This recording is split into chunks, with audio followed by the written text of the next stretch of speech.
What's up, everybody? Hey, thanks for watching the Fanboy Cantina. In this video, we are talking about episode 5. Episode 5, we are at the halfway point in season 1 of The Mandalorian.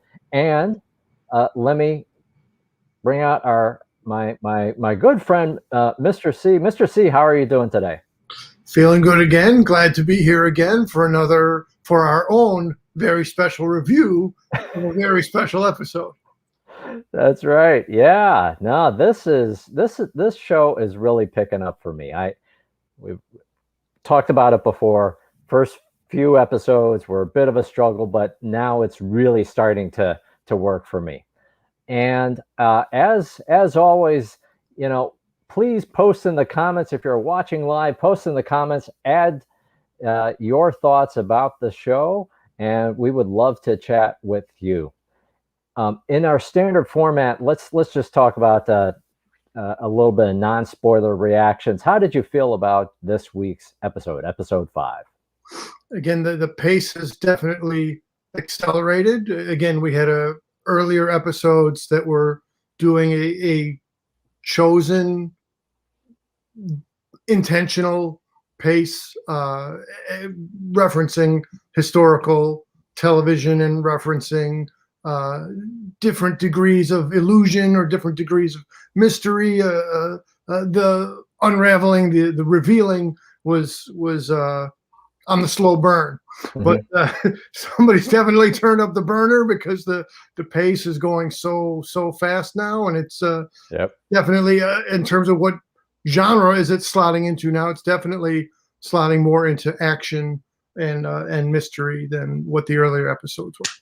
Yeah, this is now really starting to feel like the MCU for me. I'm enjoying this format. I'm enjoying the pivoting between whatever is happening, the virtual world, and the reality, or at least what we believe is the reality outside of Westview. Let's just dive right in. All right, so this is the spoiler part of the show, and that is going to be the substance of today's discussion. Let's go in linear order if we could here.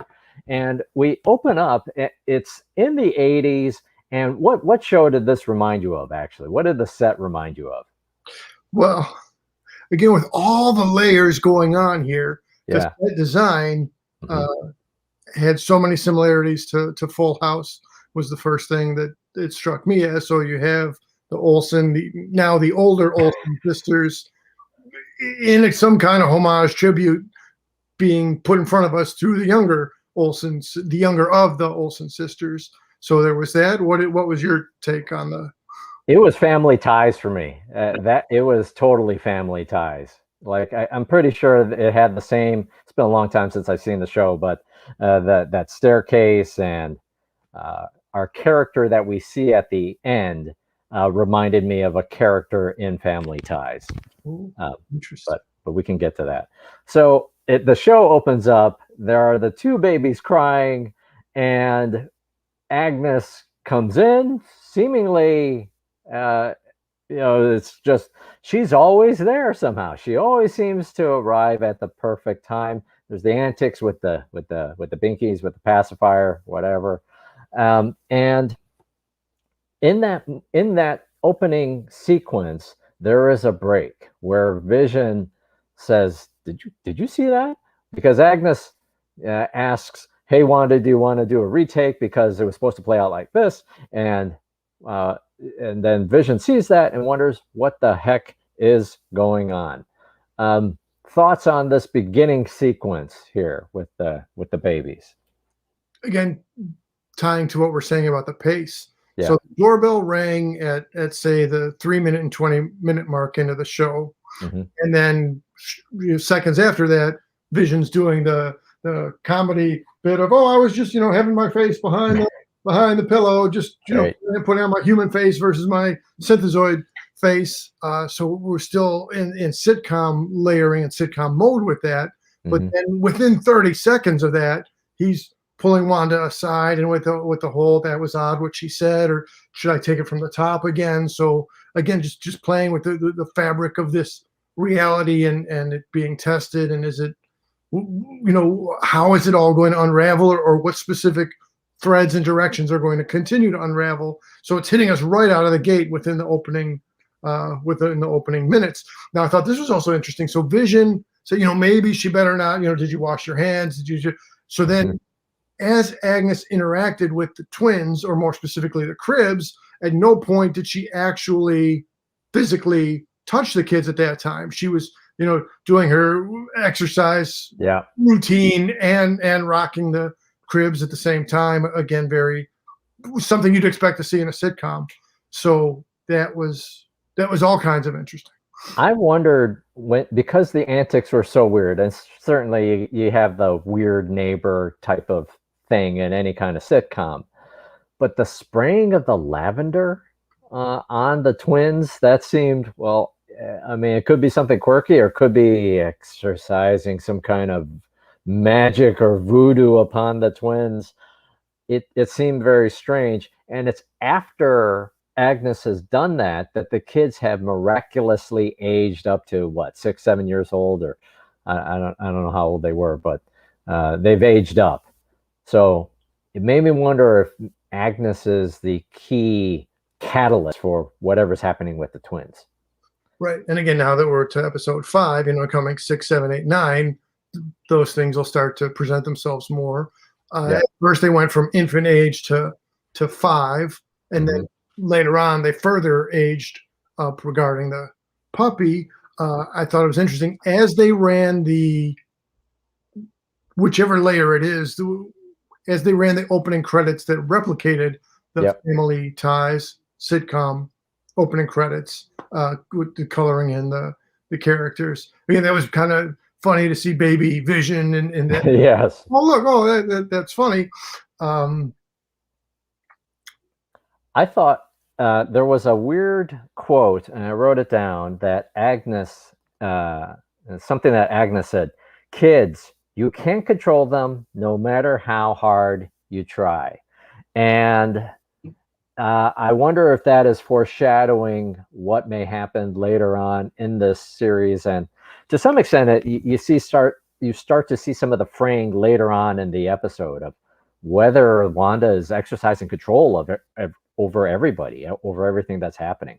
Well, and her magical effort, and in her bewitched-like way, and also the I Dream of Jeannie use of magic in the sitcom. So it didn't work. She tried twice to spell the kids into quiet, and she couldn't control that. So then also she couldn't control their aging. That's the point I was going towards in the opening credits. Then they had the birthday candles, 1, 2, 3, 4, and 5, all at the same time on the cake. So again, maybe that's a sitcom-y kind of a thing, but it's also like that highlighting that it's atypical, it's unusual. That's not how people grow. It's 1 year at a time, not 5 years all in 5 minutes. That is awesome. I watched the episode 3 times, and I did not pick up on that. That is awesome. Now I'm going to have to rewatch.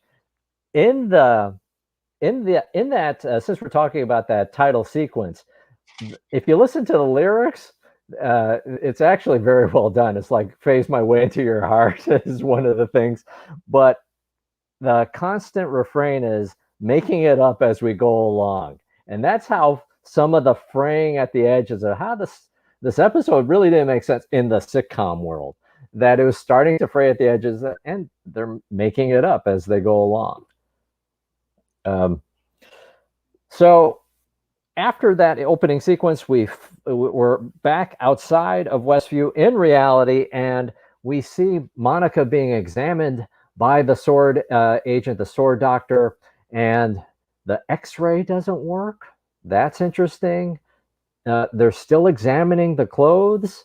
That's interesting. And as we hear her talk about the experience, she said it's a hopeless feeling, drowning, and a feeling of grief. So observations or thoughts in that opening sequence, and then of course Agent Wu and Darcy step in. But thoughts on that opening sequence there? Yeah. So within the story, then I'll say that Agent Rambeau, Captain, is just doing her job. She's giving a genuine, factual report of what was her experience in this, what's now being called the hex, or this Mm-hmm. under this energy bubble. Yeah. So, but at the same time, right then, her labs are atypical and need to do the blood work again. At first, she's there and saying, like, being more compliant with the med tech, or the doctor, whoever it is, and more asking for permission. And then all of a sudden, she's like, "No, we're done. We're not running. I'm not doing another blood draw. You're not running any more scans on me. I'm going to get into this briefing." So that there was a lot going on there, and I think, again, as the other episodes come back, then we can trace the breadcrumbs more to put more of the pieces together of all the different things that were just implied but not fully fleshed out yet. The X-ray piece was interesting because we in last week's episode we talked about whether Monica Rambeau is a superhero, if she has superpowers. So because the X-ray didn't work, does that mean that they detected that she's got radiation within her? Is she the next Captain Marvel, or something? Is that the reason why the X-ray didn't work? At meeting them, Darcy says to her, "I'm a big fan," which could be just casual banter, or, was it implying being a fan of someone who is a quote unquote superhero? It could be that she's just invested in the characters, right? She cried when there were twins, like, oh, So it could be that I've enjoyed watching you on TV. So they where am I now? All right, so she talks about the grief. She talks about her feelings, and then there's the briefing that happens with the director and the rest of the sword agents, and the director.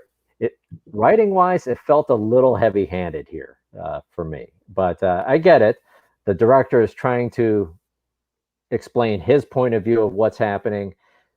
Wanda has gone from being a victim to the victimizer, specific word choice, and characterizes her evolution in the over the past X number of years.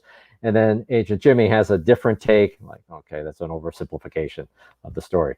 I thought that was an interesting debate, and also how you can already see the divisions between Monica's view of the world and Director Hayward. That's the name in what all is transpiring.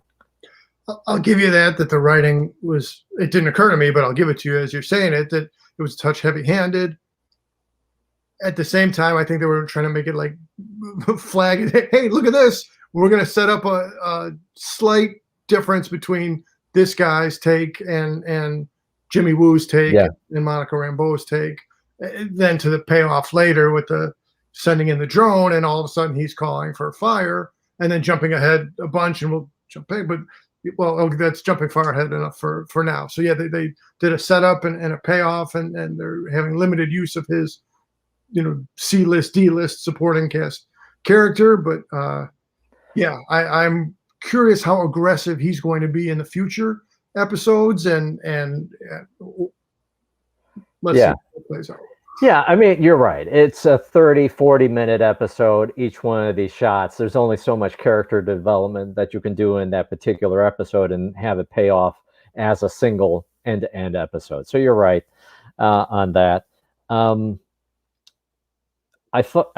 also thought it was interesting. The Agent Woo talks about the living will, or no, I think Director Hayward.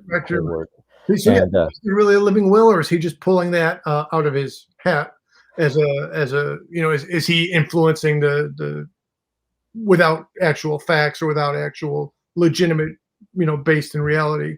Is he just trying to say that's how it should? Well, I don't know. Well, I got the idea that he was the kind of director who might just pull things out of his hat to steer things in the direction he'd like to go. Yeah, no, but Agent Woo seems to validate it, that he says Vision didn't want to be somebody else's weapon or somebody's weapon. So seems to be common knowledge. There's another thing that'll come up later where I kind of wondered, how is this already common knowledge? But we'll get to that later. So that I think brings us to now the dog. And the older kids are at the kitchen sink washing the dog the antics, hilarity ensues, whatever, and the and then Vision comes in and wonders, well, he's already dressed up, he's already transformed in his human form. Wanda asks why already dressed up, and he suspects that somebody's going to come in, and then sure enough, Agnes comes in, right on the dot, with exactly the thing that they need, with this ginormous doghouse and assumably other stuff in that doghouse. Thoughts on this whole sequence with the dog? Again, they're using the same device again in a useful way. Here's a sitcom setup where the payoff will be the unraveling of that sitcom reality. I want to jump back just for 1 second from the briefing. We also had a timeline established that they said it was 9 days ago that she acquired, took Vision's body. So now we know roughly how long the Westview bubble has been in existence, or just we have that piece of the timeline established. But then going back to the puppy again, so I was having that at about the 13-minute mark or so is when the puppy's in the sink, and again it's very sitcom-y, and then all of a sudden the two twins have, when they say, oh, we'll go up to 10 years old, and then the boys all of a sudden age themselves from 5 to 10, again of their own will, so as not controlled by Wanda, or seemingly not controlled by anyone else except for the two boys. And then by the within the 14-minute mark, then the conversation turned. She magically produces the dog collar with the bewitched sound effect, which leads to the conversation where she says she's tired of hiding, and then Vision asks her, what aren't you telling me? Those things happen like right before the boys aged up, but that's right. Again, they're doing so much in such a compact way. So again, the pace of the show has accelerated so much, and it's definitely okay. Now which way is this going to go? So they continue to have my attention. Yeah, Vision, over the course of this episode, and it reaches a climax at the end. Vision is clearly becoming more aware of something is not right. Doesn't understand what is wrong, but Vision is becoming aware this is not normal. This is not right. And it reaches that climax. That brings us to the plan then. And put up this image. Monica and Darcy and Agent Wu are talking about a possible plan for how to get into Westview. Monica talks about a rolling fallout shelter or something along those lines. There was a lot that happened in this sequence, and to develop something like that, let me get rid of that image. To develop something like that, she mentions needing an aerospace engineer. Who could that be? And who could that be? But the camera intentionally doesn't reveal who the text is going to. So once again, Kevin Feige and crew, you of all the many topics, I'm curious for this, I'm curious for that, I'm curious for the other. And there's been clearly through other YouTube channels and other commentators, that could be. Well, at least right now it's open for any number of possibilities.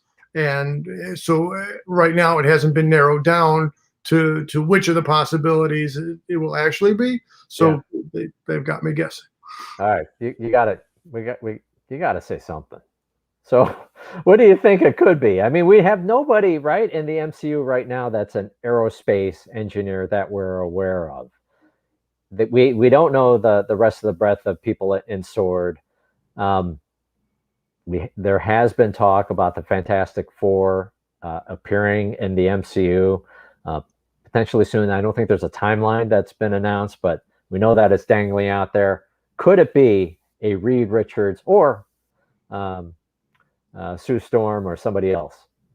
Well, maybe I should have looked up the specific terminology for aerospace engineer, because what is that exactly? Is that just different phrasing for a rocket scientist, and then who is both the literal and the figurative rocket scientist of the Marvel Comics universe. That would lead heavily to imply Reed Richards, but again, that could be a misdirect, and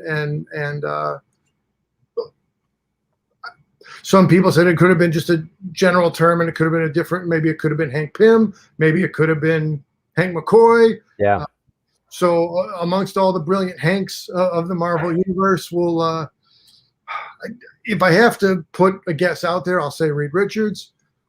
Let's see how it pans out. At one point, I thought maybe it was Hank Pym, but then upon second rewatch, it's she says aerospace, so it's not quantum space or quantum realm. Those would have been the hints that it's Hank Pym or somehow Scott Lang or somebody else. Or, yeah. Other things that happen in this shot. We hear in this planning sequence. It's the first time it's now called the Hex. So Darcy names it. Dr. Darcy names it the Hex. So that's cool, and it sticks in the episode. There's also a moment that I think seeds Captain Marvel 2, which is when Captain Marvel comes up. Let me rewind. It's kind of like everybody has watched Endgame. It's just 3 weeks or so after the events of Endgame. Thanos raining death upon the earth, and the world is saved, and the blip happens. But it's kind of like they watched Endgame, where there's the debate where Monica says, "Oh well, Wanda could have almost beat Thanos if not for the Blitz," and then Agent Wu says, "Well, I think Captain Marvel could have beat Thanos." And then there's that look that Monica gives, and then says, "Well, let's not talk about her." And the two other characters, Jimmy and Darcy, look at each other. Right. There's definitely something that's the setup, and there will be a payoff coming. To speculate, is it just she was upset that when she was a young kid, how she looked up to Captain Marvel, Carol Danvers, and then that specific Captain Marvel, that specific character, then spent a lot of time off planet. Then is there some implication that the being part of this is what led to Maria Rambeau's cancer? So yeah, they're setting up with a whole lot of payoffs that's to follow on that one. Yeah, no, I wondered about that cancer element, since it's the first thing we see, right, with last week's episode, that Maria Rambeau died because of cancer. All right, so that anything else on that sequence? Oh, there's also the shooting of the clothes. That's right. I almost missed that part. 80% Kevlar. 87% Kevlar. 87% Kevlar. Yes, it's good we're taking notes in this show. That's interesting. So now it's conclusive proof that she's able to bend reality, and what she bends, what she changes, becomes the reality. Her uniform, Monica's Captain Rambeau's uniform, becomes what she was wearing in Westview. Very interesting. And the question then also comes up of during the show. I forgot him. I didn't take that good notes. Where the twins appear to be actually Wanda's children. They are actually in existence. They're alive. Right. So somehow Wanda has developed the abilities to bend reality, make it actual reality, and also bring life somehow. I mean, I do worry that she took somebody's kids, and that's why there's no other kids in Westview, and made them her own. That's scary and messed up if that's actually what happened. But it seems like she can bring life now. Well, and as they referenced in the conversation between Wu and Rambeau and Darcy, it's an insane amount of power, right? Almost took out Thanos, not quite, but almost. So it almost counts for horseshoes, for hand grenades, and for nearly taking out Thanos. So it is a lot of power. So that brings us to, then there are going to be two ways, I think, that the sword agents try to reach inside of Westview. One way is through the magic of email, and the other way is through the drone. So let's talk about the email episode. Wow. Again, in the sitcom opening and the setting now updated from the previous black and white setting, and we're talking about, here's a computer with all the functions and the features that it has to offer. So definitely they're showing the characters in Vision's workplace are advancing in time and coming upon new technology within that moment. And then I had to take note at the name of the character, Norm. Maybe that's a little bit tribute to Cheers, Norm, and maybe it's also a little bit of a play on normal versus abnormal. But that was, again, I haven't said it yet, but this episode, again, I'm completely on board with it, but it was also the most eerie, most disturbing. As the action ramps up, also so ramps up the elements of disturbing material and the horror element. And so, wow, that actor, spot on acting to go from sitcom smiley guy to, you got to help me, you please, you got to help me. And then Vision didn't know what to do with it, so he just kind of zapped him back out to like take him out of that immediacy of expressing that agony and that pain. So then what Norm was going through matches the description of what Monica Rambeau was going through. Yep. Whoever's the actor for Norm does a fantastic job.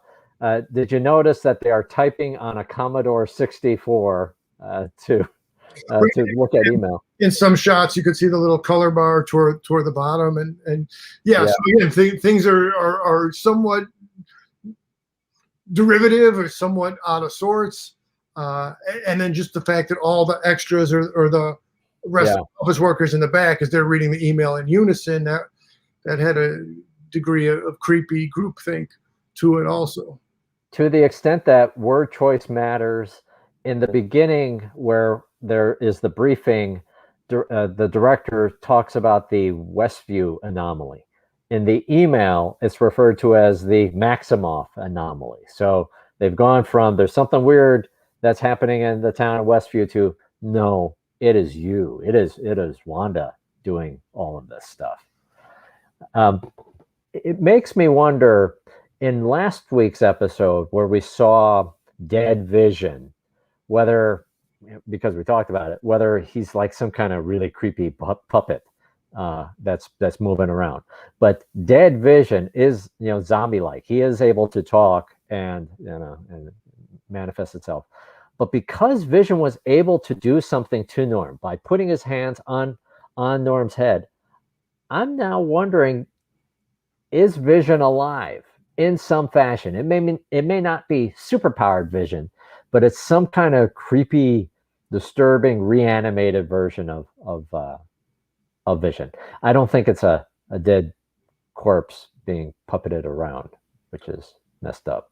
But my read is it is a corpse, but powered by whatever the hex power or by Wanda's ability. So it's kind of, in that way, it's instead of the batteries, quote unquote, Vision's batteries being solar charged or using the sun or plugging it into the wall to connect into electricity. So instead of those power sources, she's the power source, and then he still has some autonomous function.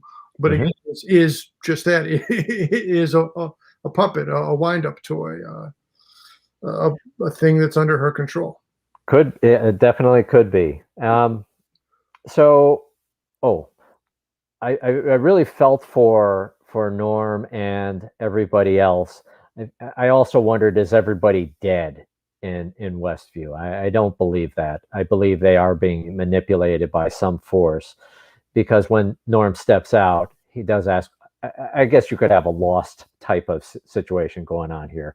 But when he snaps out, he doesn't know what day it is.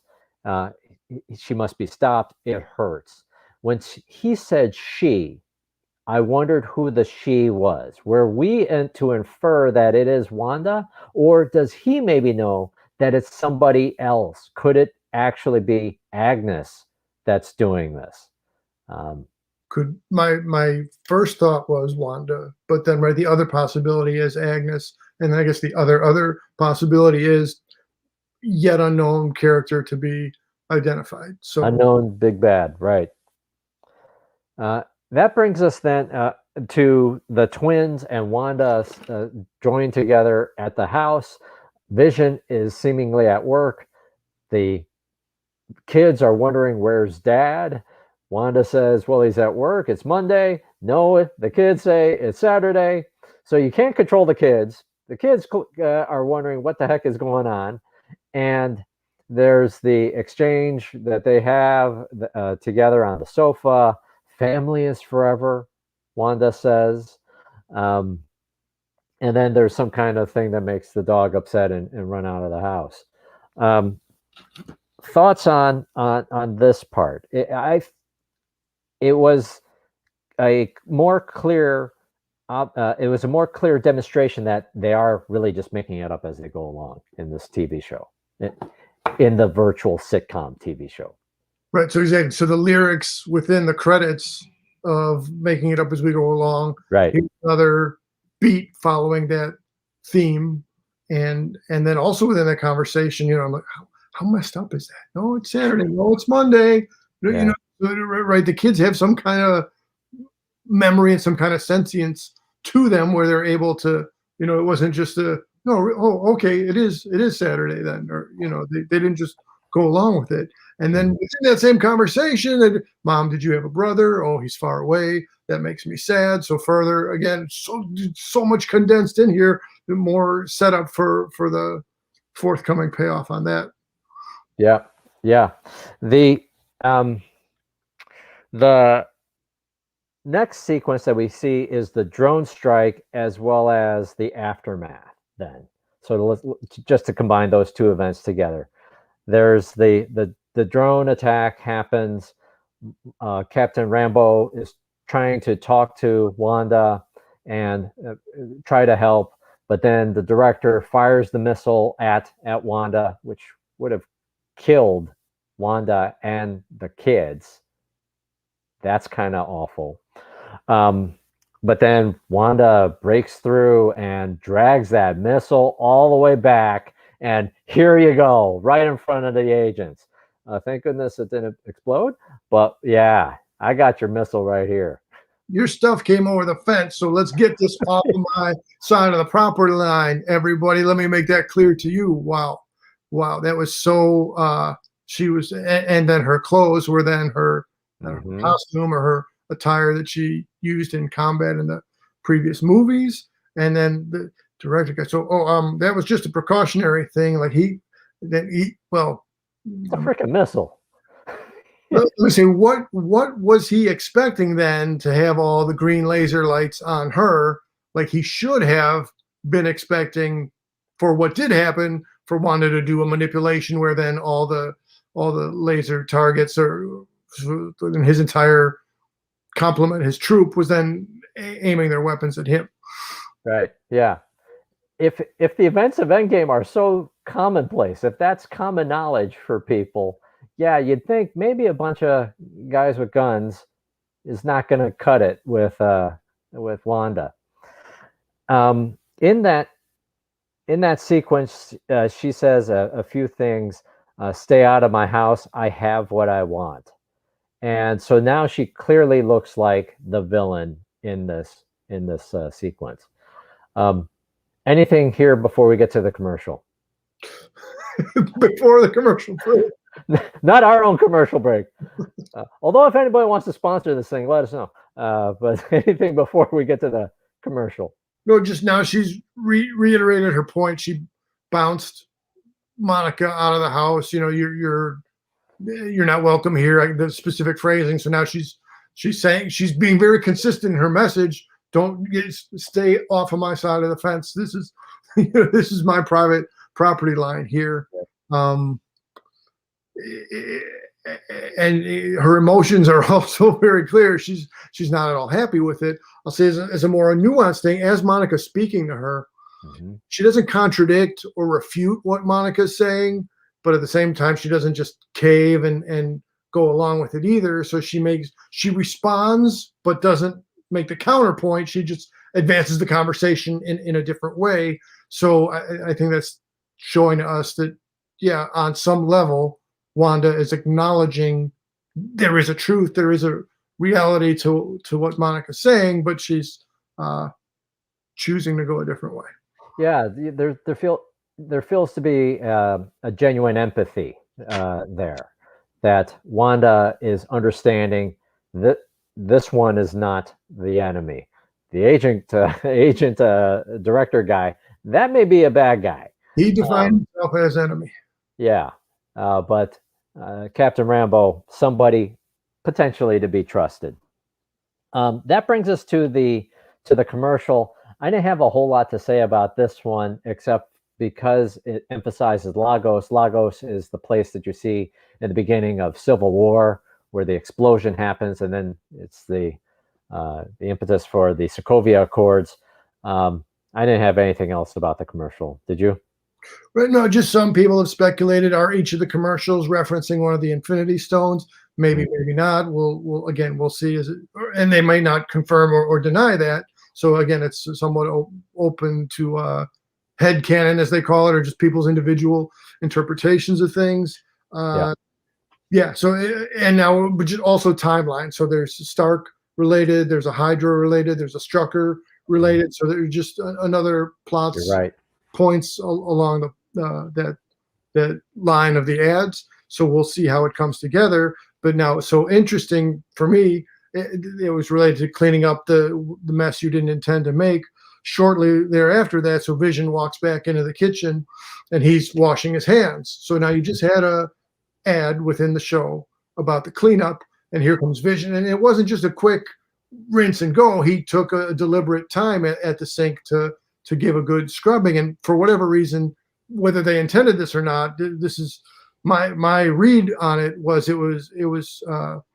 both tying to the Lagos ad and tying to Macbeth. And then I had to go back and research. Well, it wasn't really Macbeth himself who was wringing his hands then. It was Lady Macbeth, and that soliloquy in which she drops the lines, out, damn spot.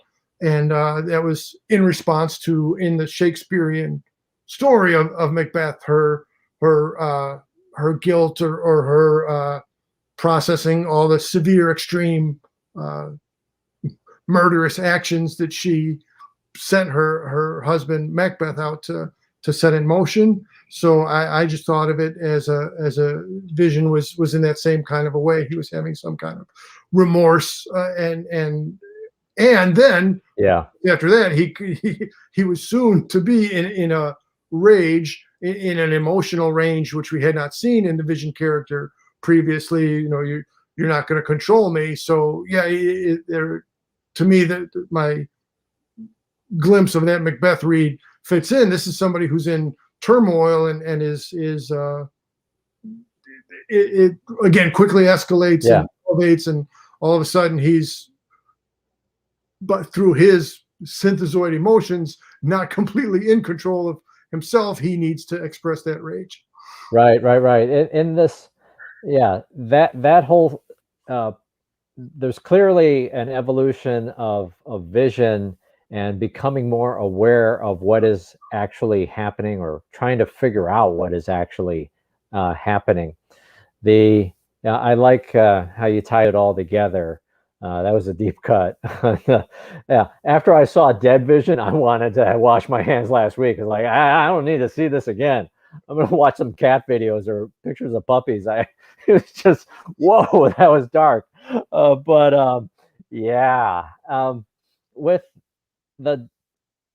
the dog, let me wind it back a little bit. So after the commercial, it's the sequence with the dog. The mailman appears. I wondered, and so I'm like grasping at straws. Is the same actor in the commercial also the mailman? Is it the same guy? I was thinking that. I didn't confirm it, but that was my take on it. Yeah, I assume so. It looks the same. So could it be that the mailman, or whomever that actor, could it be? I mean, I'm grasping at straws. Could it be the big bad? Because he appears consistently in the commercials, if I'm not mistaken. And if we believe that these commercials are reflections of Wanda's real past, and then he's also appearing in this alternate sitcom reality, could it be that is the big bad? I don't know. There's a very chilling moment where the dog has died. I picked up on some other video that this dog actually exists in the comics. I don't know this for sure, and apparently does die from eating leaves or of some kind. Again, I don't know, but the dog has died as a result. And one of the twins says, "Fix the dead, Mom. Fix the dead." That is chilling. The creepy meter, the creepometer, has just been turned up to 11. Yeah. Because same, it was more casual. Oh, it's Saturday, it's Monday, but now, fix the dead, don't fix the dead, right? That yikes. Yikes. And Agnes is even surprised that this is possible. And so I watched her facial expression, Agnes's facial expression. I didn't see any kind of tells in that. If that was, fix the dead, you can do that. But instead, Wanda responds by not indulging her children in fixing the dead, resurrecting the Sparky. And some things are forever, is what she says, despite reanimated Vision being propped around. And then that gets us into the kitchen sequence. All right, things that you would say about the death sequence for the dog and whatever. Okay, the exact moment of, or that exact scene of the dog dying, and then that whole conversation ties directly to the title of the episode. And in our previous conversations here on Fanboy Cantina, we haven't made reference to the titles of the episodes, but in our youth, that was a common thing for sitcoms and possibly for hour-long drama shows. Also, when something was referred to or subtitled as a very special episode, it was going to diverge from or steer more out of the comedy that set up payoff bits into an important societal lesson or a difficulty faced by families or by children. So yeah, there was supposed to be some genuine sadness within the one layer of the story. Here's some genuine sadness for these two 10-year-olds, their death of their first pet, and then also on one of the other levels of the story, that just the creepy factor of them wanting, but Mom, you can do anything, bring the dog back, and she won't do it. So again, she couldn't force them to buy into which day it was, like they knew which day it was. So now, will she be able to force them to buy into she has the powers over life or death? Yeah, that's a great call on that title, a very special episode. You're right. It's always been a sitcom device to diverge and tell a message. Complete sidebar on this one. You've seen I remember in 80s sitcoms about how that a very special episode of The Facts of Life or Different Strokes or whatever other show, and often it would be somebody has died or somebody is revealed to have a substance abuse problem, or somebody's been drinking or something like that. In Facts of Life, I distinctly remember when Natalie was almost a victim of sexual assault, right? And that was they kind of pulled the punch in 80s TV, probably wise at that time. But that was a gut-wrenching episode and groundbreaking. I think at least in 80s TV. But all right, so let's bring it back to this show. So now it's the confrontation. Vision has had it. Washing his hands. I talked to Norm. I know what's up. It's you. I didn't need to interpret who the she is. The she is you, Wanda. I know who Norm was talking about. And then Wanda tries to roll the credits and move on, but no, that door is swinging open, and we get this moment between the two. We get the this is the I only had a couple of shots to share for today, but we get to this moment, the confrontation between the two, and Wanda is angry. Vision is angry. Wanda's got the powers lit up, ready to fight Vision, and we've seen what those powers can do. And I really felt bad for, really sad for Vision in that he expresses a human emotion of I'm scared. I'm scared, Wanda. I don't know what's going on. I can't remember before Westview. I have no memories of life before Westview. Yeah, so that was that was the powerful moment.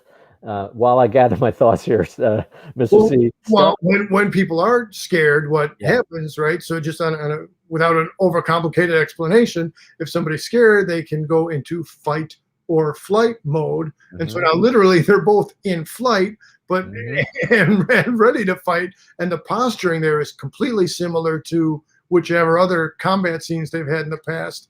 But to me, it absolutely hits with Civil War as the two factions in Civil War were scoring off. It looks exactly Civil War like to me.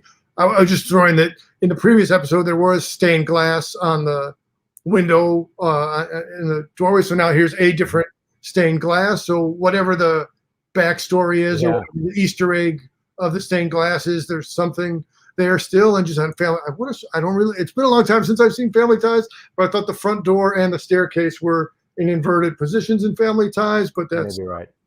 You may be right. Yeah, yeah.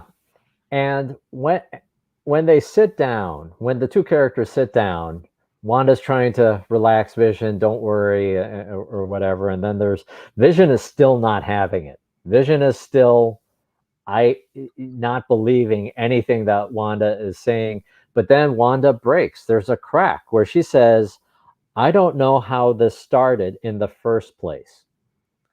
So that suggests this is not actually Wanda's doing. That perhaps somebody manipulated Wanda, got her to break out Vision's corpse from the compound and bring it to this thing 9 days ago. I don't believe. I think that's our crack here to see. Yeah, it's not actually Wanda as the victimizer. Wanda is being manipulated. Is the implement. And so, yeah, so as far as Vision goes, tying that to a bunch of different characters. So a bunch of different characters, non-living characters who are then by some means animated, be it magic or some other means, and brought to life. So Pinocchio wanted to be free of his strings.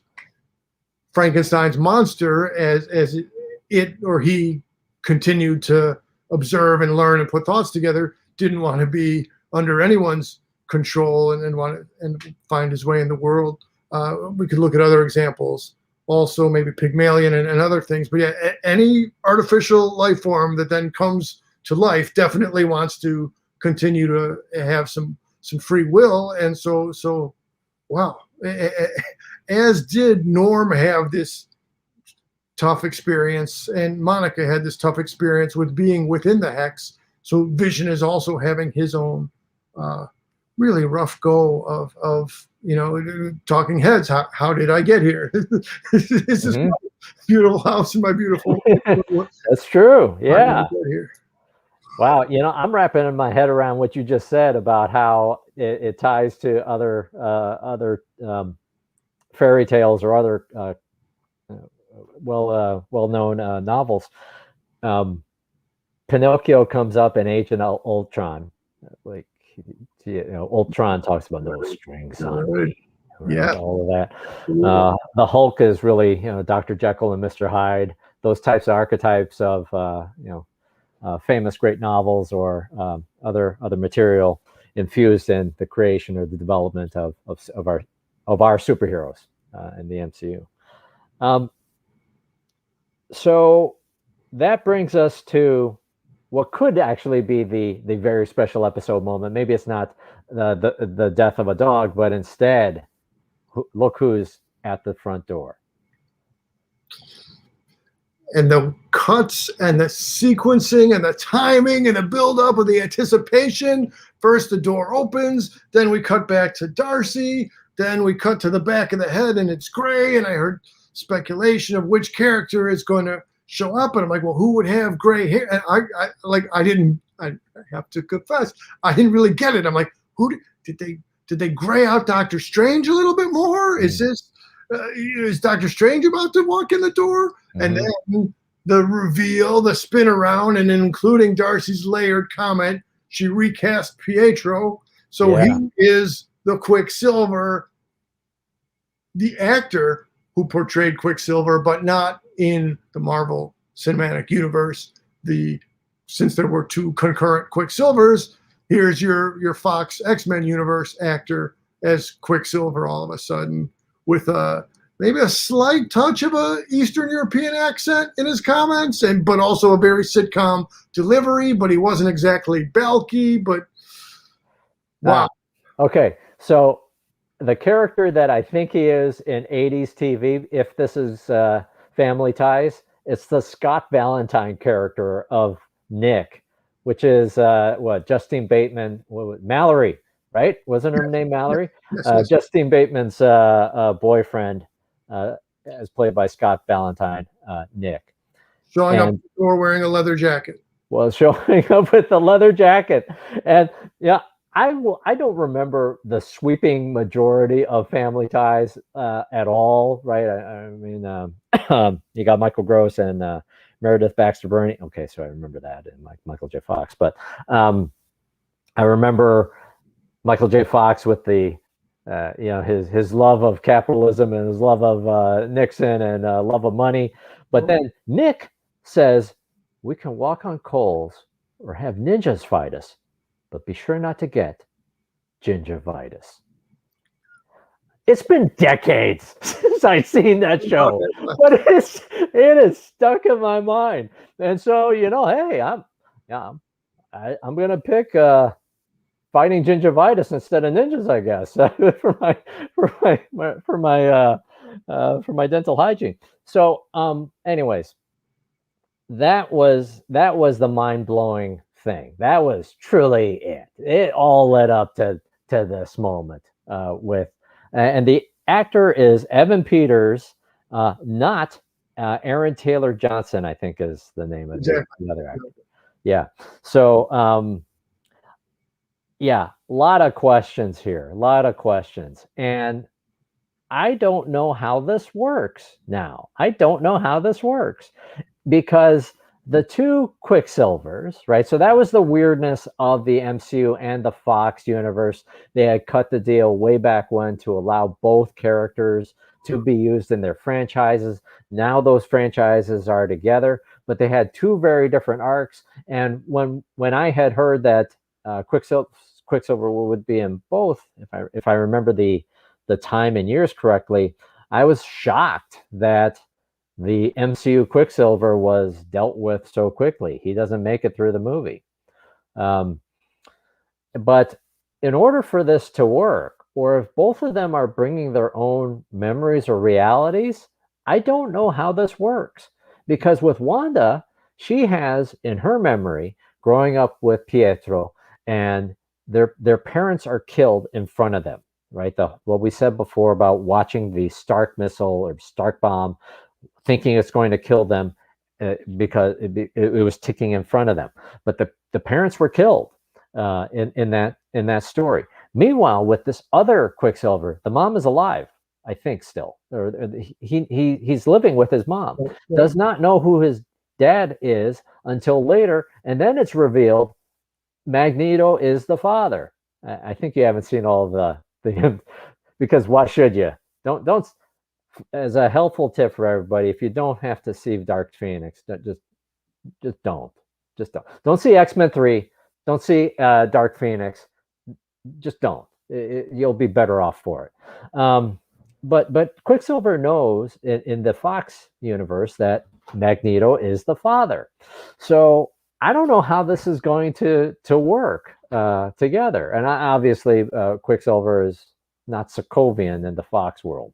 Or I don't know if it's obvious, but does not appear to be. Yeah. So thoughts on what the heck is going on? Some of the other channels I look at will sometimes use the phrasing, or I've heard this phrasing recently in a bunch of different places, at the Yeah. height of his powers or at the height of their powers.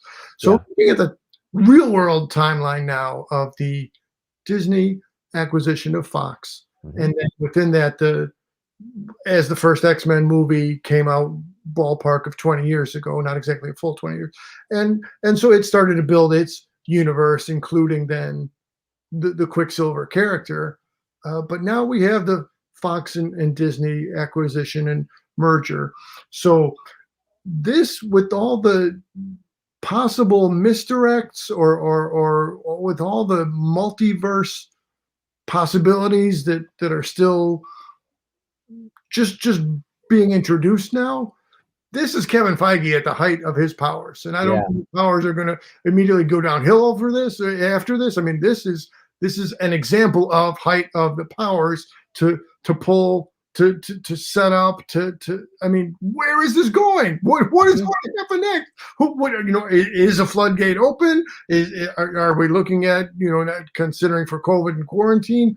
Is there a release date coming up on a new rebooted X-Men franchise film faster than what they might have previously acknowledged? Or is that still within whatever the actual stated timeline they have for it? Or just what is going on here? What is going on here? Exactly. What is going on here? It is. So I bought for myself the trade paperback for House of M. I have not read it yet. I've got a stack of comics. It's bad. I got a stack of comics that I haven't read yet, and but I got House of M. And if I'm not mistaken, the culmination of this is that Wanda says no more mutants, and I've heard the speculation that could this be leading to the opposite, where now we've got the introduction of Quicksilver. Quicksilver is a mutant, so might she say more mutants, or bring more mutants, and that's the opening of the X-Men universe. I can't wait to find out. Yeah, yeah, yeah, yeah. No, I am thrilled and excited for this. Did not expect this to be happening or coming.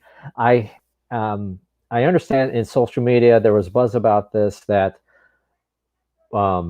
Elizabeth Olsen said that the Luke Skywalker in that there would be a level appearance type of appearance. Is this that, or is this not that? And is there another thing coming? Yeah. I mean, with this moment, I mean, it's a big, huge moment here for sure.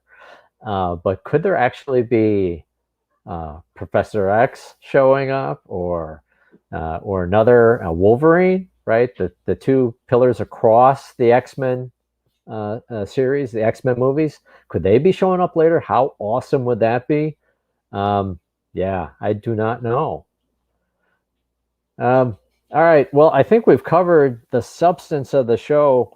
Yeah, and I assume then that Quicksilver is going to be showing up for the rest of the series, or does he go away?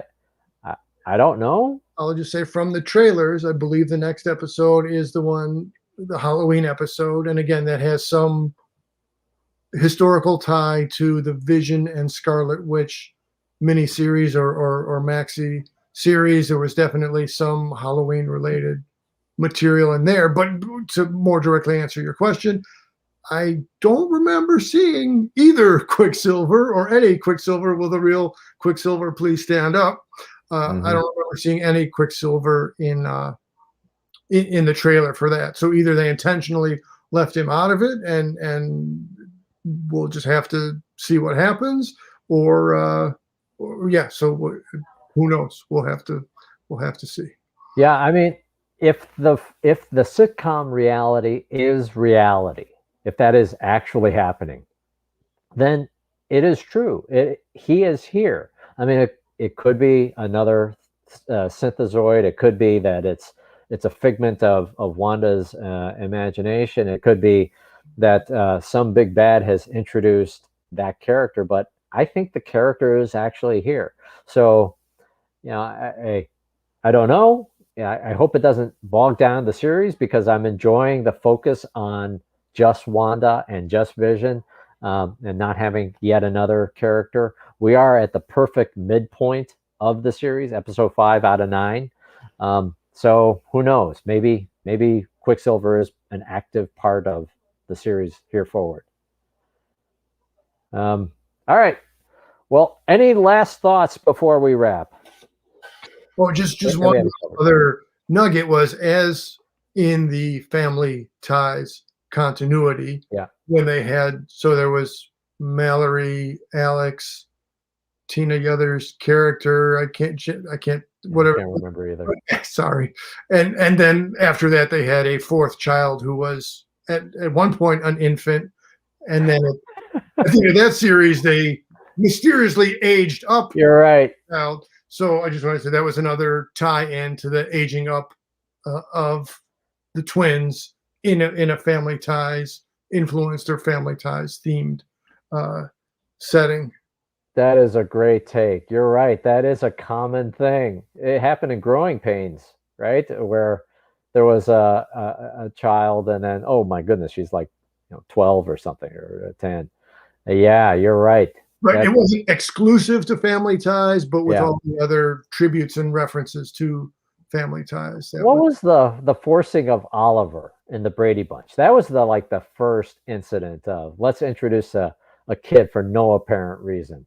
Either he was, I don't know exactly, either he was the pre-Ted McGinley, or I think at some point they were trying to do a spin-off, but I don't know if that was the Oliver one or when the three. No. In Brady Bunch. Right. Yeah. So I think I don't really remember, but it was possible that the Oliver character was supposed to then be spun off into a Brady spin-off series, and there was definitely a plan for the three kids that were then adopted. They were all knew each other. Maybe it was the orphanage. They were all different ethnic background, and that was definitely supposed to be a spin-off, but then it didn't materialize. Wow, So you remember this stuff a lot better than me. That's wow. All right. Let's. I think we can. No, I think we should still keep the spoiler alert up. So if you are watching this later, post in the comments your thoughts and reactions to episode 5 of WandaVision. We love to hear from folks and chat about it, just like we like chatting amongst ourselves about the show. I'm looking forward to the continuation of the series. I like this pace. I